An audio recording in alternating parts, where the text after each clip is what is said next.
মঙ্গলবার মধ্যরাতে রাজধানীর সোহরাওয়ার্দী উদ্যানে দুর্বৃত্তদের ছুরিকাঘাতে ঢাকা বিশ্ববিদ্যালয়ের শিক্ষার্থী শাহরিয়ার আলম শাম্মুর নিহত হওয়ার ঘটনায় বিক্ষুব্ধ সহপাঠীরা বলছেন, শিক্ষার্থীদের নিরাপত্তা নিশ্চিত করতে ব্যর্থ হয়েছে প্রশাসন।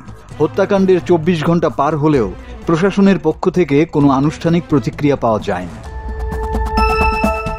এদিকে দুপুরে ঘটনাস্থল পরিদর্শনে যান উপদেষ্টা আসিফ মাহমুদ। তবে সাংবাদিকদের সঙ্গে কোনো কথা না বলেই চলে যান তিনি। পরে আজ সন্ধ্যায় নিজের ভেরিফাইড ফেসবুক পেজে সোহরাওয়ার্দী উদ্যানকে নিরাপদ ও স্বস্তিদায়ক করতে ৮টি পদক্ষেপের কথা জানিয়েছেন। আসিফ মাহমুদ লিখেছেন, বিশ্ববিদ্যালয় প্রশাসন ও সোহরাওয়ার্দী উদ্যান সংশ্লিষ্ট কর্তৃপক্ষের মধ্যে অনুষ্ঠিত সভায় বেশ কিছু গুরুত্বপূর্ণ সিদ্ধান্ত গ্রহণ করা হয়েছে। সেগুলো হলো রাজু ভাস্কর্যের পেছনের গেটটি স্থায়ীভাবে বন্ধ করা, সোহরাওয়ার্দী উদ্যানে অবৈধ দোকান উচ্ছেদ, মাদক বেচাকেনা বন্ধ এবং পরিচ্ছন্নতা নিশ্চিতে গণপূর্ত মন্ত্রণালয়, সিটি কর্পোরেশন, ডিএমপি ও মাদকদ্রব্য নিয়ন্ত্রণ অধিদপ্তরের সমন্বয়ে যৌথ অভিযান পরিচালনা, নিয়মিত মনিটরিং ও অভিযানের জন্য সংশ্লিষ্ট স্টেক হোল্ডারদের নিয়ে গণপূর্ত মন্ত্রণালয়ের অধীনে কমিটি গঠন, উদ্যানে পর্যাপ্ত আলো, সিসিটিভি ক্যামেরা স্থাপন ও সেগুলো নিয়মিত মনিটরিং, সোহরাওয়ার্দী উদ্যানে একটি ডেডিকেটেড পুলিশ বক্স স্থাপন, উদ্যানে রমনা পার্কের মতো সুশৃঙ্খল ব্যবস্থাপনা চালু এবং রাত ৮টার পর সোহরাওয়ার্দী উদ্যানে জনসাধারণের প্রবেশে নিষেধাজ্ঞা। ইতোমধ্যে এ ঘটনায় ৩ জনকে গ্রেপ্তার করেছে পুলিশ। এদিকে সাম্য হত্যার ঘটনা তদন্তে কমিটি গঠন করেছে বিশ্ববিদ্যালয় প্রশাসন। নিহত সাম্য ছিলেন ছাত্রদলের একজন সক্রিয় কর্মী। রাজনীতির পাশাপাশি তিনি সাহিত্য চর্চায় যুক্ত ছিলেন। এ ঘটনায় ক্যাম্পাসে শোক ও ক্ষোভ বিরাজ করছে। শিক্ষার্থীদের নিরাপত্তা এবং সাম্য হত্যার বিচার নিয়ে এখন প্রশাসনের ভূমিকা দেখতে অপেক্ষায় আছে পুরো বিশ্ববিদ্যালয়। মাসুদ হাসান, বাংলা টিভি। ঢাকা বিশ্ববিদ্যালয়ে ছাত্রলীগের একটি কর্মী হিসাবেই ছাত্রদলের পদস্থ একজন নেতা হিসেবে যখন হলে উঠতে চাই তাকে বাধা দেওয়া হয়েছিল। সেখান থেকে আমরা প্রভোস্টের সঙ্গে কথা বলে বা একজন বৈধ শিক্ষার্থী হিসেবে, নিয়মিত শিক্ষার্থী হিসেবে তার হলে ওঠার যে যৌক্তিকতা, সেই যৌক্তিকতা নিয়ে আমরা বসেছিলাম। পরবর্তীতে সে হলে উঠতে সক্ষম হয় এবং প্রত্যেকটি যৌক্তিক আন্দোলনে সাম্য বরাবরই সামনে থেকে নেতৃত্ব দিয়েছিল।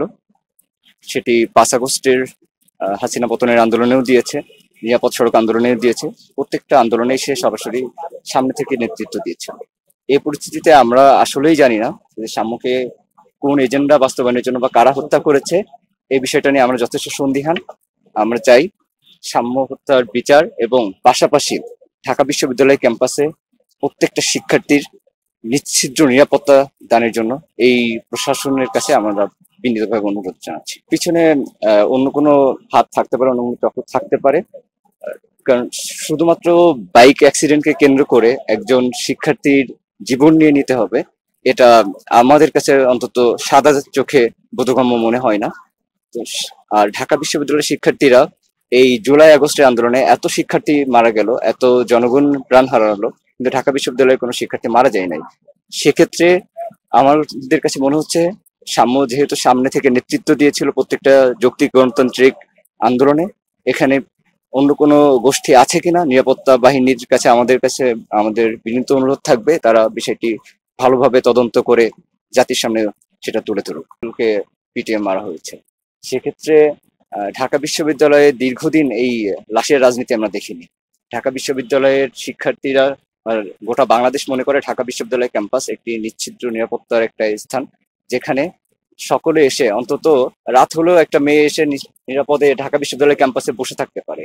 সে মনে করে যে আমি একটা ক্যান্টনমেন্টে আছি যেখানে আমি নিরাপদ, কিন্তু সেখানে এসে দেখছি যে আমার ভাই, আমার ক্যাম্পাসের সহপাঠী, সে তাকে জীবন দিতে হলো।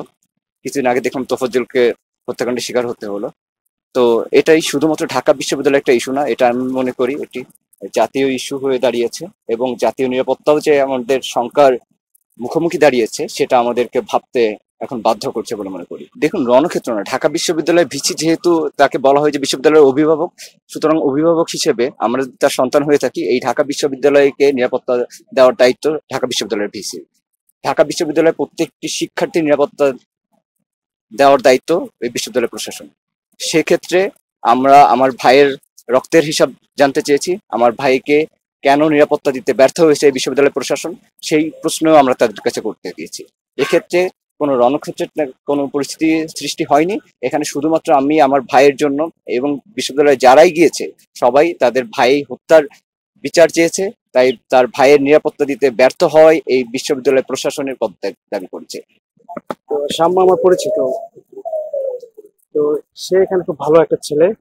সে এখানে একটা ছোট্ট একটা ফুডকার্ট সহযোগিতা করতে হবে একটা স্টাফ দিয়ে। সে রেগুলার এখানে আমার সাথে তার কথা হয়েছিল ঘটনার দিন সন্ধ্যাবেলা। তো আমি চলে গেছি এখান থেকে রাত 11:30টার পর।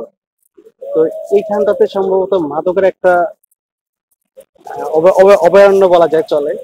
তো এই বিষয়টা কেন্দ্র করে বহিরাগতরা এটার জন্যই এখানে বিশেষ করে আসা হয়, আর এইটাই কেন্দ্র করে এখানে ঝামেলাটা তৈরি হয়। এখানে মাদক নিয়ন্ত্রণটা খুবই জরুরি। এটা বিশ্ববিদ্যালয় প্রশাসন এবং যারা ছাত্র আছে বর্তমান, তারা এটা দেখভাল করা বিনীত অনুরোধ করে। না, সেটা তো আমি প্রত্যক্ষদর্শী না, তবে এখানে এসে যতটুকু জানলাম বহিরাগত কেউ ছিল এর সাথে।